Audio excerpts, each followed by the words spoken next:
요한계시록은 어제 계시요, 예언이요, 편지라고 했습니다. 계시라고 하면 하나님의 구원 계획에 따라서 앞으로 전개될 것을 미리 선포하는 것이고, 예언이라고 할 때는 하나님의 구원 계획에 대한 그 계시를 공예배 때 크게 읽혀짐으로써 교회에 주어지는 설교를 뜻합니다.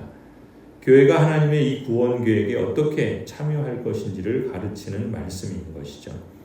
또한 편지라고 할 때는 사도 요한이 로마 제국의 지배하에 있던 지금 튀르키예의 7 교회에 보내는 순회 편지로서 예수님의 성육신과 십자가와 부활로 이미 임한 하나님의 나라와 그리스도의 재림으로 장차 완성될 하나님의 나라 사이에 이 중간 시기를 살고 있는 교회와 성도들이 영적 전투에서 이기도록, 승리하도록 격려하고 위로하기 위함입니다.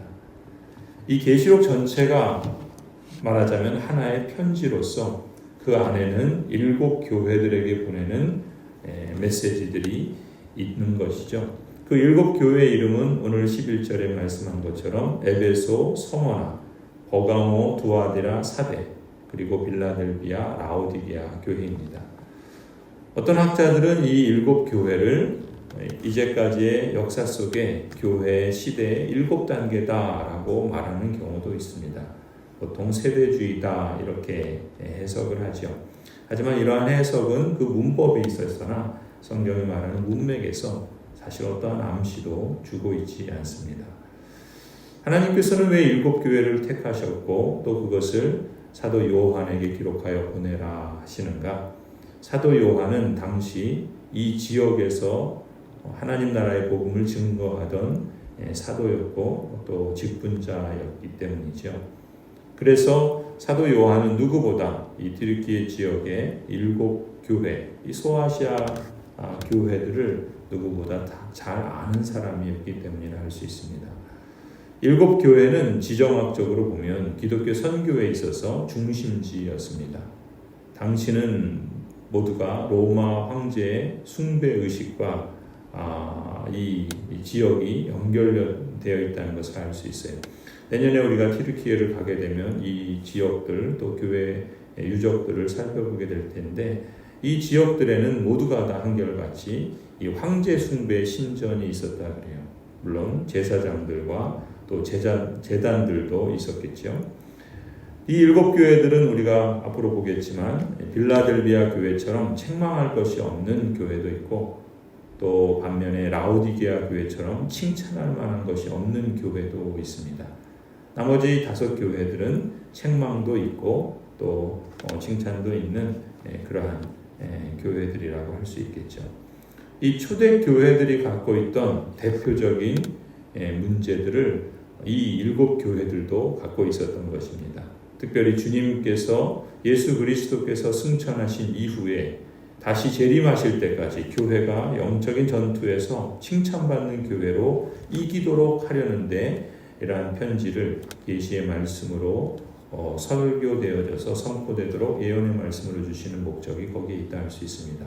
그래서 각 메시지를 끝내는 부분에서 이기는 자에 대한 약속들이 7 교회의 메시지 가운데 포함된 것을 우리가 보게 될 것입니다. 이기는 자들에 대한 이 약속의 언급은 장차 새 예루살렘에 대한 환상에서 다시 나타나게 되는데 교회가 마지막에 있는 이 종말의 영광의 이르리라는 그러한 권면과 위로의 말씀이죠.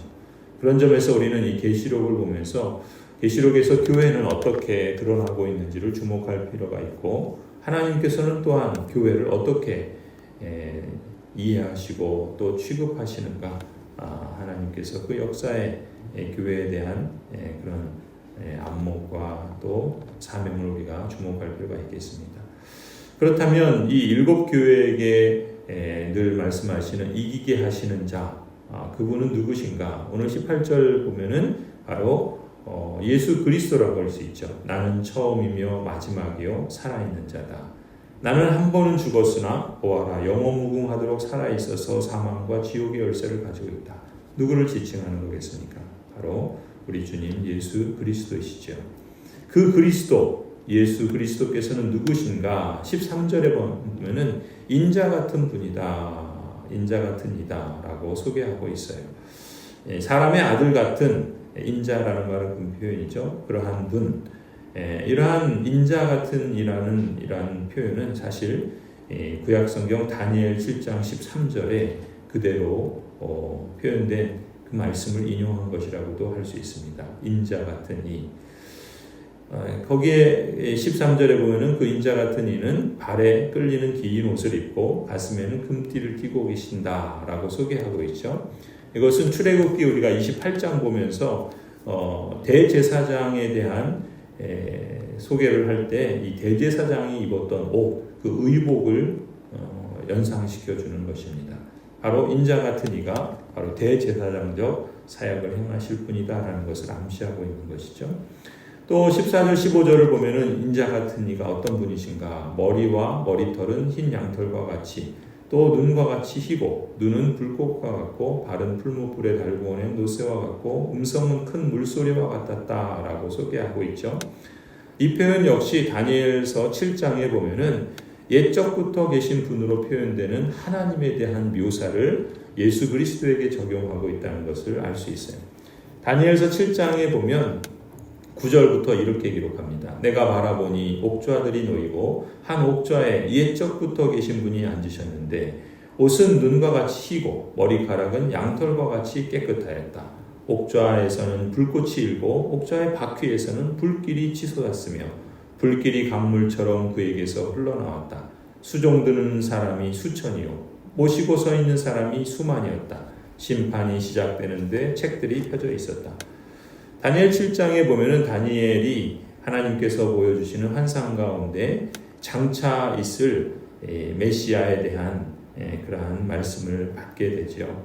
이 다니엘 7장에는 이러한 하나님과 그리고 장차 오실 메시아적 인물에 대한 묘사를 말씀하고 있는데 이러한 하나님에 대한 묘사 그리고 메시아에 대한 묘사를 오늘 요한계시록에서는 바로 인자 같은 이라는 표현을 통해서 연결시키고 바로 그분이 예수 그리스도시다라는 것을 그대로 통합하여 적용하는 것을 우리가 보게 됩니다.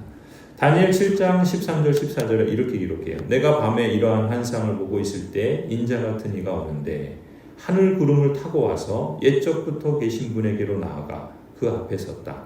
옛부터 계신 분이 그에게 권세와 영광과 나라를 주셔서 민족과 언어가 다른 뭇 백성이 그를 경배하게 하셨다.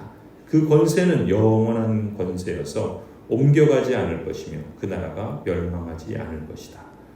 이 다니엘 7장에 소개되는 인자 같은 분이 하늘 구름을 타고 와서 누구에게 나아가는가? 옛적부터 계신 분에게 나아간다라고 말해요. 그러니까 구름 타고 온다. 이것은 이제 우리가 복음서에서도 계시록에서도 이제 보게 되는 표현인데 이분은 인자가 하늘 구름을 타고 와서 우리가 주목할 것은 이 땅에 오시는 게 아니에요. 누구에게 나아가냐면 옛적부터 계신 분에게 나아갑니다. 그분은 누구겠어요? 성부 하나님이십니다.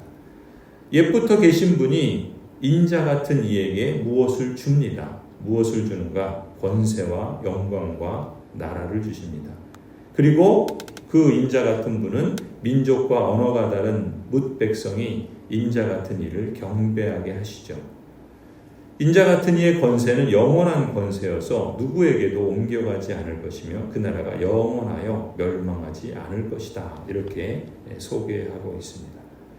바로 이 다니엘서에서 예언된 바로 인자 같은 이 그리고 옛적부터 계신 분 성부 하나님께서 성자 예수 그리스도이신 인자 같으신 이에게 왕위를 넘겨주시는 그러한 대관식이라 이렇게 표현할 수 있어요. 그것은 바로 예수 그리스도께서 십자가의 죽음 그리고 부활을 통해서 하나님께서 하늘과 땅의 모든 권세를 예수 그리스도에게 주신 것과 같다라고 할 수 있죠. 그러니까 다니엘서 7장 13절 14절의 말씀에 인자 같은 이이신 예수 그리스도께서 성부 하나님 앞에서 왕위 대관식을 갖는 장면이 바로 다니엘서에 소개된 말씀은 오늘 요한계시록 1장에 예수 그리스도를 통해서 성취된 것이요 바로 그분이 우리 주님이시다라는 것을 말씀하고 있는 것입니다. 사도 요한이 본 인자 같은 이가 바로 예수 그리스도이신 것이죠. 그래서 오늘 본문 17절 18절에서 이 말씀을 주시는 분이 바로 십자가에서 죽으시고 부활하신 예수 그리스도시다라고 증언하는 것입니다. 17절에 이렇게 기록하죠. 그를 뵐 때에, 그러니까 사도 요한이 예수 그리스도를 뵙는 거죠. 내가 그의 발 앞에 엎드려서 죽은 사람과 같이 되니 그가 내게 오른손을 얹고 말씀하셨습니다. 두려워하지 말아라. 나는 처음이며 마지막이요 살아있는 자다. 나는 한 번은 죽었으나 보아라 영무궁하도록 살아있어서 사망과 지옥의 열쇠를 가지고 있다. 옛부터 계신 성부 하나님에게서 왕위를 받으신 인자 같으신 이 예수 그리스도께서 하나님 나라를 다스리고 계신다는 것입니다. 하나님의 나라가 영원히 쇠하지 않고 멸망하지 않는 것은 바로 그 나라의 왕이신 하나님께서 영원하시고 조금도 쇠하지 않으시기 때문이죠. 오늘 우리가 사는 세상, 우리가 세상 나라를 사는 것 같아도 실상은 인자 같은 이의 통치 아래 있다는 것을 우리는 늘 기억해야 하겠습니다. 특히 다니엘이 인자 같은 이의 환상을 볼 때는 하나님의 백성이 바벨론 포로에 사로잡혀 고난받는 처지였습니다. 포로 생활의 환난과 핍박 중에도 인자 같은 이에 대한 소망으로 다니엘과 그 언약 백성들을 하나님께서 친히 위로해 주신 것처럼 오늘 9절의 표현처럼 하나님의 말씀과 예수 그리스도에 대한 증언 때문에 반모라는 섬에 갇혀 있게 된 사도 요한에게도 인자 같은 이에 대한 소망이 예수 그리스도를 통해서 성취되었다. 바로 그분이 지금 영광과 권세 가운데 영원한 왕이 되어서 통치하고 계신다라는 사실을 일깨워 주시면서 사도 요한을 위로해 주신 것이죠.